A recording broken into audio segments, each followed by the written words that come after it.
السلام علیکم دوستو. سابق امریکی صدر ڈونلڈ ٹرمپ نے اپنی پریس کانفرنس میں اگر کسی کا نام لیا وہ تھے عمران خان. اقوام متحدہ میں کلائمیٹ چینج کی بات ہوئی یا توہین رسالت اور مسلمانوں کے خلاف جو جذبات ہیں جس کو اسلاموفوبیا کہتے ہیں وہ بات ہوئی، اس کا نام لنک ہوا عمران خان کے ساتھ. محمد بن سلمان نے اگر بات کی، عمران خان کا حوالہ دیا، تو وہ ایسا ایک برانڈ نیم ہے کہ جس کی وجہ سے شاید ان کے جو مخالفین ہیں ان کو راتوں کو نیند بھی نہیں، خواب میں شاید عمران خان ان کو آتے ہوں گے.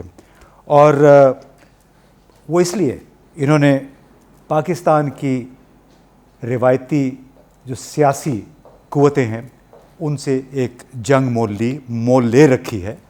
اور ہم نے دیکھا ہے کس طرح 12 13 14 جماعتیں ایک طرف ہیں. اور یہ ایسا کیوں ہوا ہے؟ وہ صرف اس وجہ سے کہ ایک شخص نے تنہا پاکستان کا سٹیٹس کو ہے، یہاں کی جو روایتی سیاسی قوتیں ہیں ان کے خلاف اعلان جنگ کر رکھا ہے، جس کی وجہ سے ظاہر ہے وہ ان کے لیے ناپسندیدہ شخصیت بن گیا.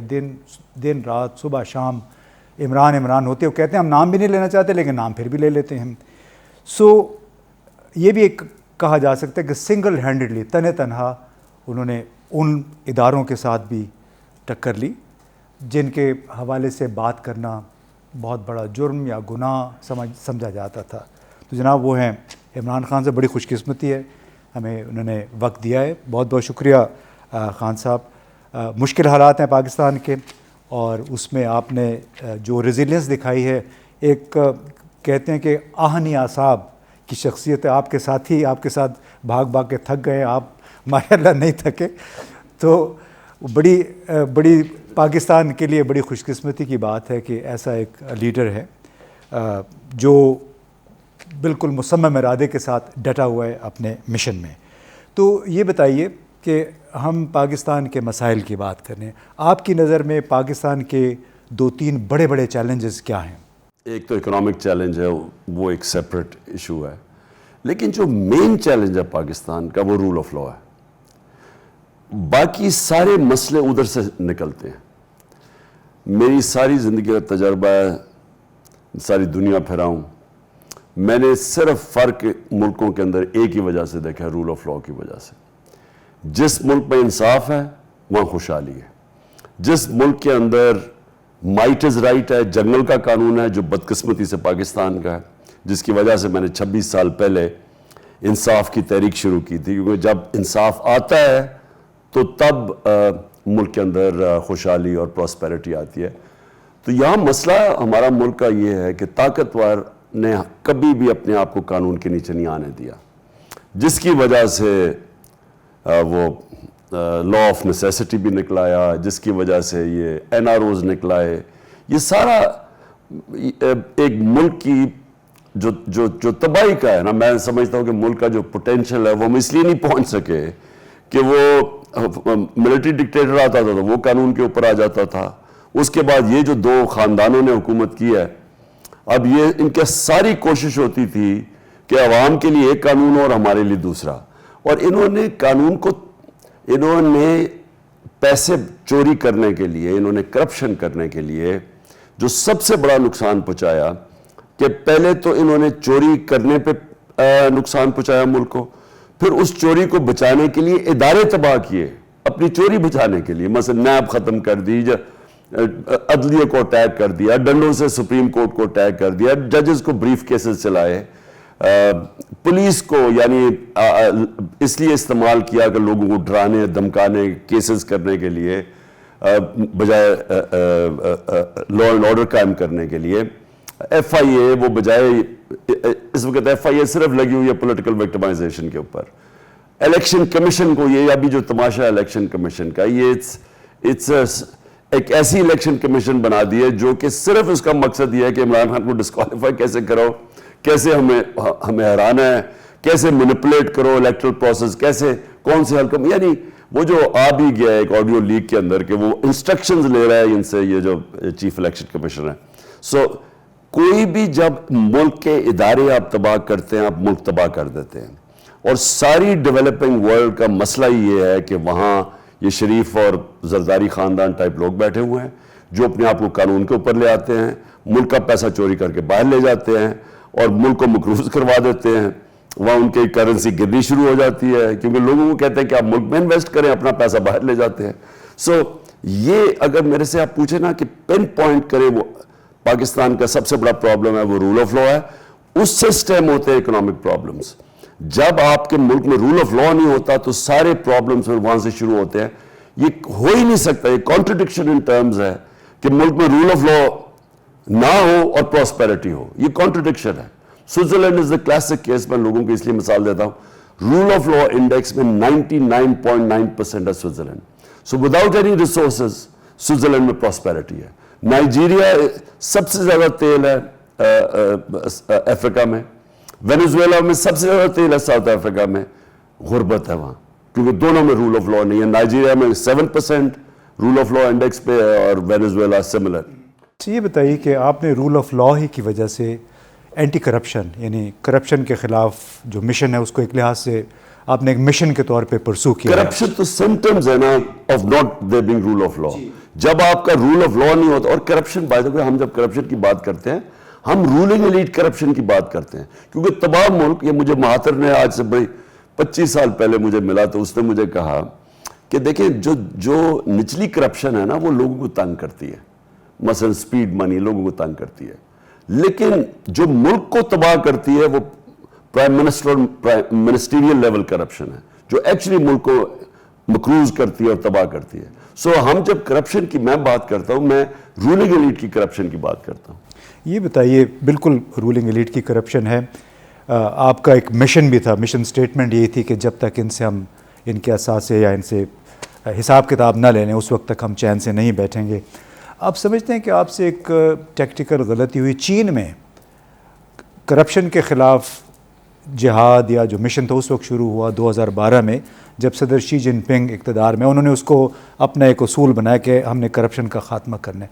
لیکن اس وقت تک چین بہت ترقی کر چکا تھا اقتصادی طور پہ, اور یہاں پہ ہم نے جو دیکھا ہے کہ نیشنل اکاؤنٹیبلٹی بیورو کے تحت جو ہوا اس سے آپ نہیں سمجھتے کہ بزنس کی رفتار سلو ہو گئی, انویسٹمنٹ نہیں آئی؟ دیکھیں امتیاز, یا ہوئی نہیں کبھی اکاؤنٹیبلٹی پاکستان میں, تو ہوئی نہیں. پاکستان میں جب یہ نیب بنی, یہ جب مجھے تو یاد ہے یہ سارا, جنرل مشرف ہم نے کیوں سب نے سپورٹ کیا کیونکہ ان دو پارٹیز نے 11 سال کرپشن کی, دو دفعہ ایک کرپشن میں نکلے. نواز شریف نے زرداری کو کرپشن میں جیل میں ڈالا, زرداری نے حدیبہ پہ مل کر کرپشن کیس نواز پہ نکالا, اور لوگوں نے سیلیبریٹ کیا جب مشرف آیا کیونکہ اس نے کہا میں کرپشن کے خلاف ہوں. تو ہم نے سب نے اس کی سپورٹ کی, اور وہ میں ان ہائنڈ سائٹ بڑی غلطی کی کیونکہ وہ اگر کرپشن کے لیے ہی آتا تو ہم بڑا اچھا ہوتا. اصل میں وہ بھی پاور کے پیچھے پڑا گیا. این آر او جو سب سے بڑا اس نے ظلم کیا ملک پہ, سارے اور وار آن ٹیرر میں حصہ لیا, وہ ہمیں نقصان پہنچایا. وہ جو بلوچستان میں اکبر بگٹی کا اس نے جو قتل کیا وہ ہمیں نقصان پہنچایا. لیکن جو سب سے بڑا ملک کو اس نے دھچکا دیا وہ این آر او کا. اس کے بعد ان دونوں نے آ کے 10 سال جو کرپشن کی ہے 4 گنا پاکستان کا قرضہ بڑھائے گئے ہیں یہ دونوں. تو میری جو ساری اسیسمنٹ وہ یہ ہے کہ کبھی بھی اس ملک میں کبھی بھی یہاں احتساب نہیں ہوا. اس کو نیب کو استعمال کیا گیا پولیٹیکل انجینئرنگ کے لیے, وکٹمائزیشن کے لیے. وہ تو ہوتا ہی نہیں ہے نا. دیکھیں صرف انہوں نے اگر نیب یا صحیح معنی میں فنکشن کر جاتی ہے, اور اس کے لیے پولیٹیکل ول چاہیے, ارادہ چاہیے کہ کیا آپ اس ملک کے اندر طاقتور کو قانون کے نیچے لے کے آنا چاہتے ہیں یا نہیں ہے. وہ انفارچونیٹلی کسی میں بھی نہیں تھی, نہ مشرف میں تھی, اور یہ دونوں نے تو آ کے نیب کو اپنا کنٹرول کر کے تو انہوں نے تو لوٹا ملک کو. اچھا, آپ کے بیانیے کو بڑی تقویت ملی اس سے جب حمزہ شہباز شریف کو بری کر دیا گیا, وہ بڑے مشہور water tight money laundering case تھا.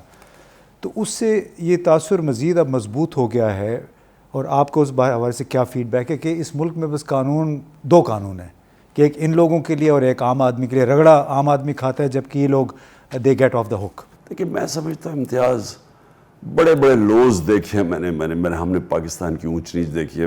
میری عمر تقریباً پاکستان جتنی ہے. میں نے وہ ان کا یہ جب دو خاندان, ہماری بدقسمتی ہے کہ جب کرکٹ خاندان اس ملک کے اوپر مسلط کیے گئے, بائی دا وے ایک کو تو فوج لے کے آئے, یہ نواز شریف کو تو فوج لے کے آئی تھی, اور اس کو جب مسلط کیا پیپلز پارٹی کو, وہ بھی پولیٹیکل انجینئرنگ کے, جی پیپلز پارٹی کو ڈاؤن کرنے کے لیے اس کو لے کے آئے نواز شریف کو, اور اس نے پیسہ چلانا شروع ہو گیا. اور میرے سامنے آئے واٹر شیڈ ہے 1985 پاکستان کی تاریخ کا, جب یہ نواز شریف کو چیف منسٹر بنایا, اس نے تب پیسہ چلایا, پلاٹس لاہور کے, جوہر ٹاؤن, یہ یعنی اس نے کوئی چیز, اور آتے ساتھ ہی پیسہ بنانا شروع کر دی. پرائم منسٹر بنا میرے جتنے کوئی 3 سال 17 فیکٹریاں بنا لی اس نے. اور یہ سارا کرپشن کا, میں اگر اپنی پاور کو استعمال کرتا ہوں ذاتی مفادات کے لیے, یہ کرپشن ہے. تو کرپشن تو شروع ہو گئی, اور پھر زرداری اور اس کا مقابلہ ہو گیا دونوں کو کرپشن کا. تو بدقسمتی کیا ہوئی ہے, اور میرے سے اگر آپ پوچھیں نا کہ where did we go wrong, we went wrong because ہماری جو اسٹیبلشمنٹ ہے, مجھے بڑے افسوس سے کہنا پڑتا ہے کہ انہوں نے کبھی بھی, جو میں مشرف کی ایک ایگزامپل دے رہا ہوں, اس نے کبھی یہ نہیں سوچا کہ ملک میں میں سٹیمپ آؤٹ کروں گا. ڈکٹیٹر تو تھا, وہ سارا کچھ اس کے کنٹرول میں تھا, وہ اتنا بزدل نکلا ہے ان میں کہ جیسی تھوڑی سی ریزسٹنس آئی, وہ ریفرینڈم اس کا فیل ہوا, اس نے سارے کرپٹ کو اپنے ساتھ کوآپ کرنا شروع کر دیا, جو 11 سال میں پیسے. اور پھر میں جب پاور میں تھا, میں بار بار کہتا رہا کہ یہ 30 سال سے چوری کر رہے ہیں, ان کے کرپشن کیسز رائپ ہیں, میچور ہوئے ہیں, ان کے اوپر کیسز ان کے کرو. اب نیب میرے ہاتھ میں نہیں تھی, نیب کنٹرول کر رہی تھی اسٹیبلشمنٹ. میں ان کو کہتا رہا کہ ان کے اوپر اگر آپ ان لوگوں کو, جو لوگ نون کرپٹ ہیں, ان کو اگر آپ سزائیں نہیں دیں گے تو یہاں کرپشن کوئی نہیں روک سکتا, کیونکہ ہر جگہ, ہر محکمے میں کرپشن. جب آپ اوپر کرپٹ لوگوں کو, ان کی 30 سال انہوں نے حکومت کی ہے, یہ آپ جب ان کو اوپر بٹھا دیتے ہیں. اب آج مجھے بتائیں نا, انہوں نے لے کے لوگوں کو کون سے آئے ہیں. اسحاق ڈار کو یہ فائنانس منسٹر لے کے آئے, جس نے ایک میجسٹریٹ کے سامنے کنفیشنل سٹیٹمنٹ دیا ہے کہ یہ نواز شریف کی منی لانڈرنگ کرتا تھا. اس کے اوپر BBC فلم بنی ہوئی ہے کہ وہ جو حدیبہ پیپر مل کیسے پیسہ چوری کر کے, وہ قاضی فیملی تھی لنڈن, ان کے بینکوں میں, اور پھر کیسے روٹ آؤٹ کر کے پاکستان شریف فیملی کو ملتے تھے. یہ اور اتنا اوپن اینڈ شٹ کیس تھا وہ. تو اس آدمی کو پہلے اس نے اکانومی تباہ کی 2013 سے 18 تک, اب پھر اس آدمی کو مسلط کیا.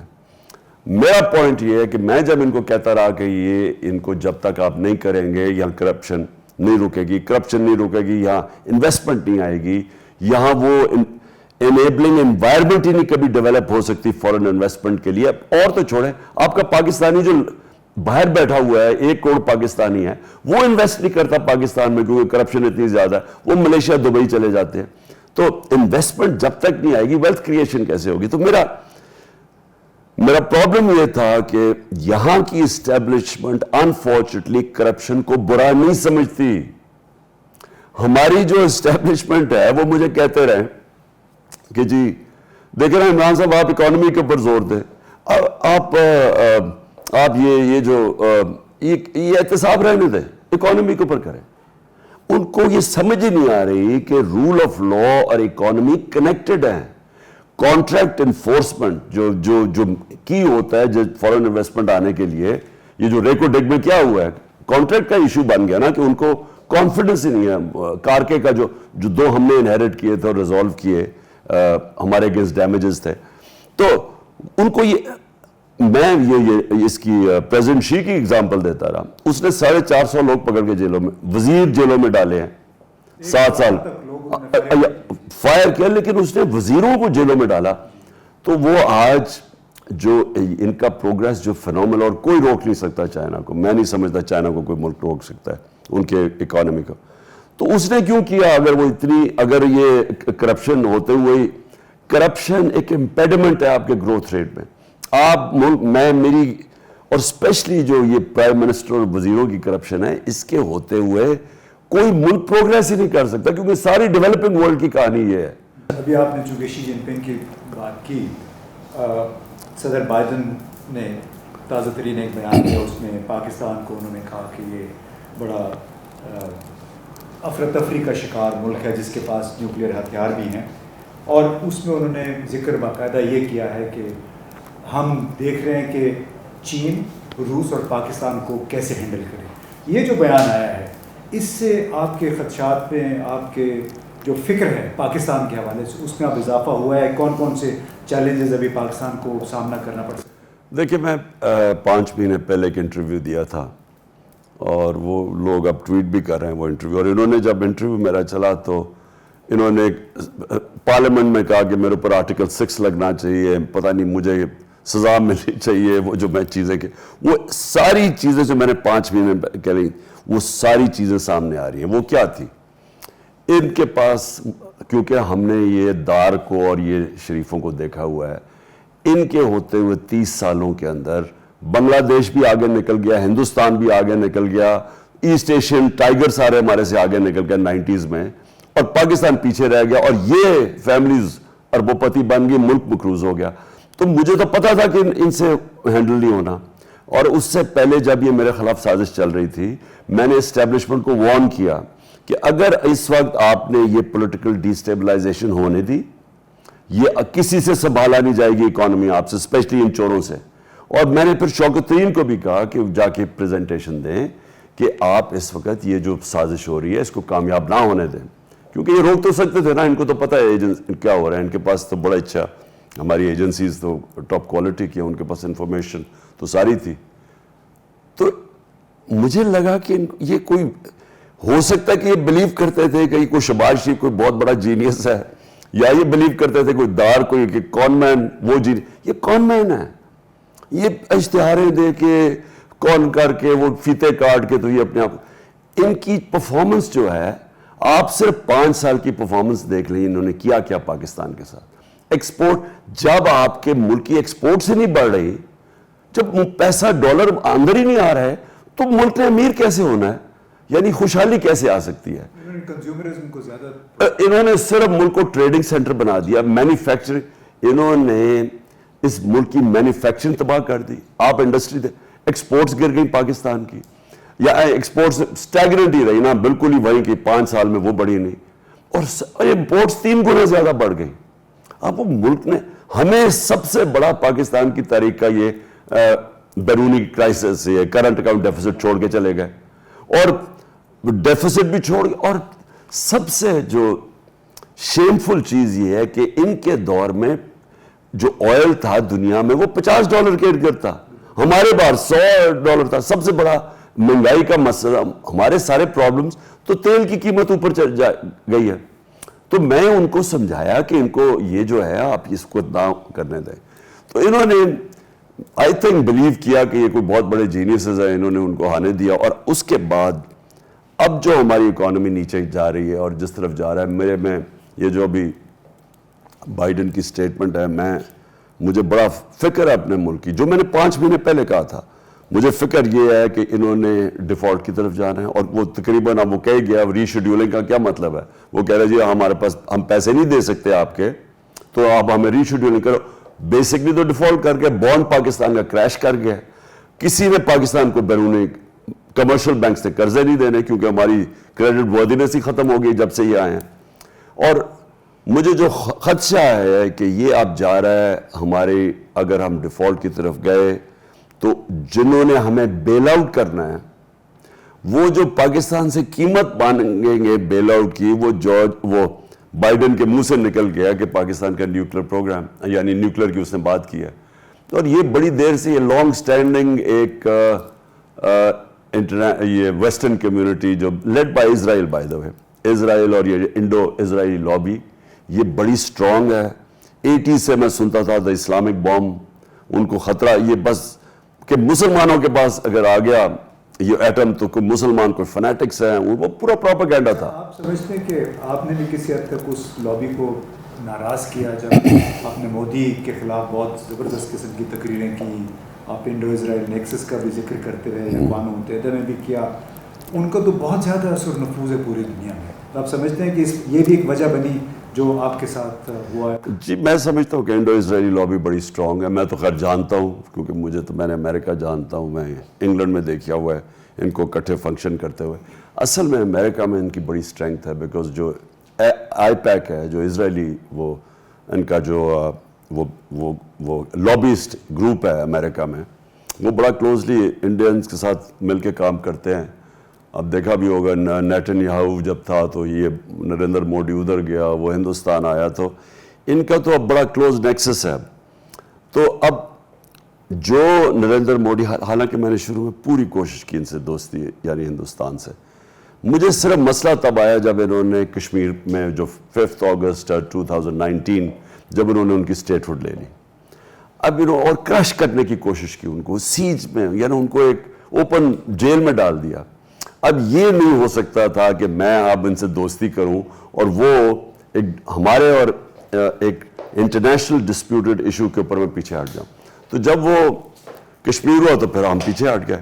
اور پھر جو اس کی سارا ان کا جو مسلمانوں سے کر رہے ہیں ہندوستان میں، جو یہ یعنی میں تو آئی ایم افریڈ کہ میں نے تو اپنی آواز اس کے اوپر، اور جو اسرائیلی کر رہے ہیں پیلسٹینینز کے ساتھ، تو وہ تو میں نے بولنا تھا ان کے اگینسٹ. لیکن میرا پوائنٹ کچھ اور ہے. یہ لابی اسٹرانگ ہے، اس میں کوئی شک نہیں، لیکن ہم 22 کروڑ لوگ ہیں. پاکستان ایک بڑی، اس کی دنیا میں بڑی امپورٹنس ہے، اور پاکستان میں پوٹینشیل بہت زیادہ ہے. ہمارے دشمن چاہتے ہیں ہمیں کمزور کرنا، اور وہ جو یہ نیوکلیر کے اگینسٹ جو پوری کیمپین ہے، وہ کیمپین ہی یہ ہے کہ پاکستان کو ڈی نیوکلرائز کریں. اور وہ یوکرین میں جو اب ہوا ہے، یوکرین کے سارے لوگ کہہ رہے ہیں کہ ہم اگر ڈی نیوکلرائز نہ ہوتے تو آج ہمارے اوپر حملہ نہ ہوتا.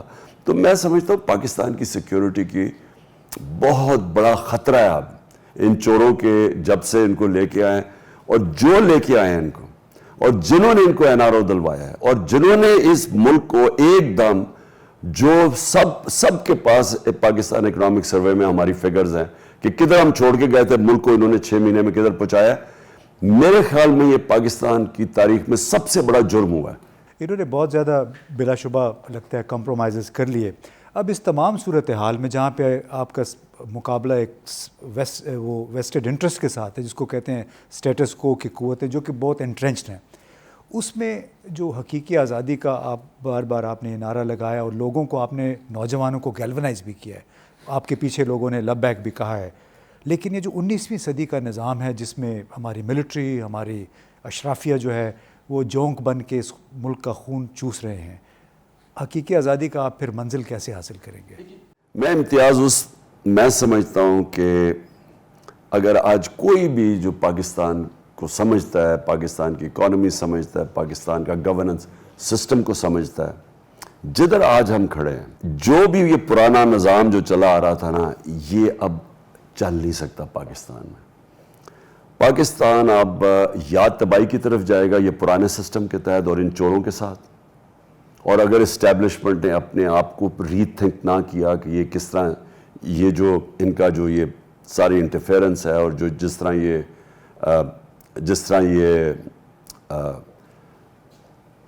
یہ ملک کے اندر انہوں نے یہ جو سارا جو رجیم چینج ہوا ہے، اس کے اندر ان کا جتنا بھی حصہ یا یہ روک سکتے تھے کم از کم.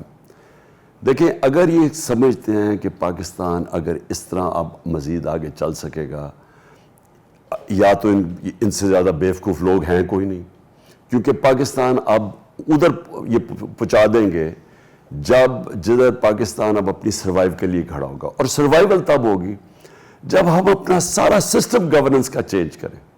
یعنی جب تک ہم آپ یہ نہیں ریئلائز کرتے کہ بزنس ایز یوزول اس ملک کو اب نہیں بچا سکتی، اب ہمیں بڑی سیریس ریفارمز کرنی پڑیں گی، جو شروع ہوگا رول آف لاء سے.